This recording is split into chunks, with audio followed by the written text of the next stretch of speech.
திருப்பத்தூர் மாவட்டம் ஆம்பூர் அருகே செங்கல் சூளை உரிமையாளருக்கு 2,76,00,000 ரூபாய் ஜிஎஸ்டி வரி செலுத்த வேண்டுமென வந்த கடிதத்தால் பரபரப்பு ஏற்பட்டது.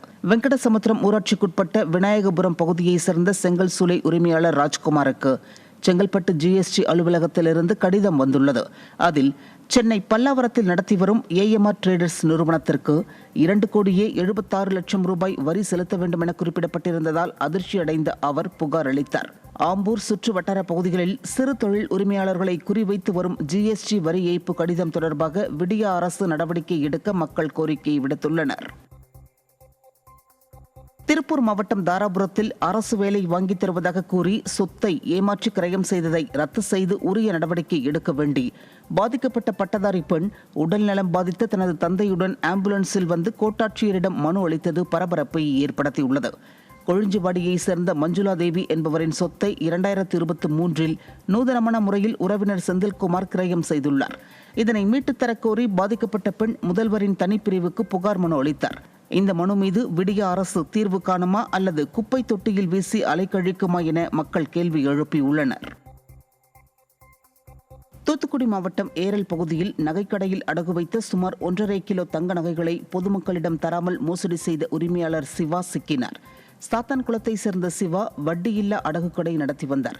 இந்த நிலையில் 80க்கும் மேற்பட்டோர் 1.5 கிலோ தங்கத்தை அடகு வைத்த நிலையில் பணத்தை கொடுத்து நகையை மீட்க முயன்றபோது நகைகளை தர மறுத்து சிவா அலைக்கழித்துள்ளார். இது தொடர்பான புகாரில் சிவா பிடிப்பட்ட நிலையில் நகைகளை தராத சிவாவின் தாயார் மீதும் புகார் அளிக்கப்பட்டது. இதுகுறித்து குறைதீர்க்கும் முகாமில் மனு அளித்து நகைகளை மீட்டுத்தர அதிகாரிகள் நடவடிக்கை எடுக்க கோரிக்கை எழுந்துள்ளது.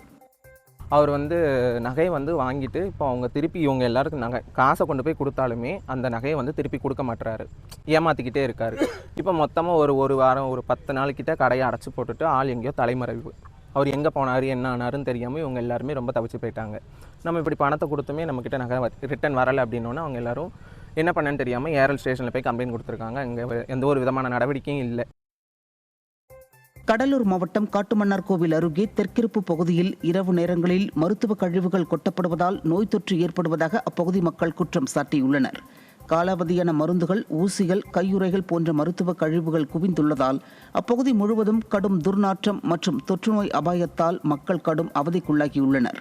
இதனை பேரூராட்சி நிர்வாகம் கண்டு கொள்ளாத நிலையில் சுகாதார சீர்கேடு ஏற்படுத்துபவர்கள் மீது விடிய அரசின் மாவட்ட நிர்வாகம் கடும் நடவடிக்கை எடுக்க பொதுமக்கள் மற்றும் வாகன ஓட்டிகள் கோரிக்கை விடுத்துள்ளனர். கடலூர் மாவட்டம் காட்டுமன்னார்கோவில் அருகே வெற்று விளம்பரத்திற்காக நடத்தப்பட்ட அரசு முகாமில் துறை சார்ந்த அதிகாரிகள் யாரும் பங்கேற்காததால் முகாமிற்கு வந்தவர்கள் அவதிக்குள்ளாகினர். முகாமில் முக்கிய அதிகாரிகள் யாரும் பங்கேற்காததால் கோரிக்கைகளை யாரிடம் தெரிவித்து மனு அளிப்பது என்று தெரியாமல் மக்கள் தடுமாறினர். இந்த முகாமில் கோரிக்கை மனு அளித்தால் தீர்வு கிடைக்கும் என்பதை விட எங்காவது நீர்நிலைக்கோ அல்லது குப்பை மேட்டுக்கோ மனு செல்லக்கூடும் என பலரும் முணுமுணுத்தவாறே சென்றனர்.